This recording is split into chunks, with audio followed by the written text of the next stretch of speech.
Mitochondria. The mitochondrion is a semi-autonomous double-membrane-bound organelle found in most eukaryotic organisms. The mitochondria are called the powerhouses of the cell.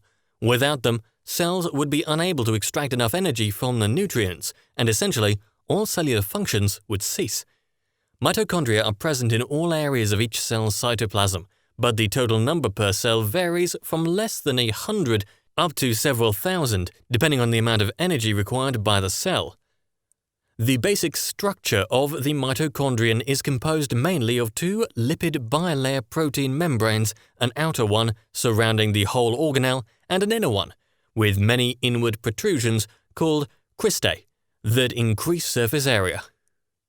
The space between the membranes is called the intermembrane space, and the compartment enclosed by the inner membrane is called the mitochondrial matrix.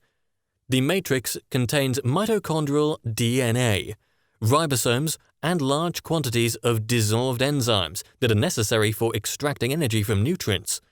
These enzymes operate in association with the oxidative enzymes on the shelves to cause oxidation of the nutrients, thereby forming carbon dioxide and water, and at the same time releasing energy.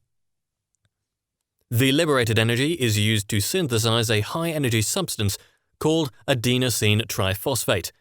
ATP is the chemical energy currency of the cell that powers the cell's metabolic activities. This process is called aerobic respiration. ATP is then transported out of the mitochondrion, and it diffuses throughout the cell to release its own energy wherever it is needed for performing cellular functions.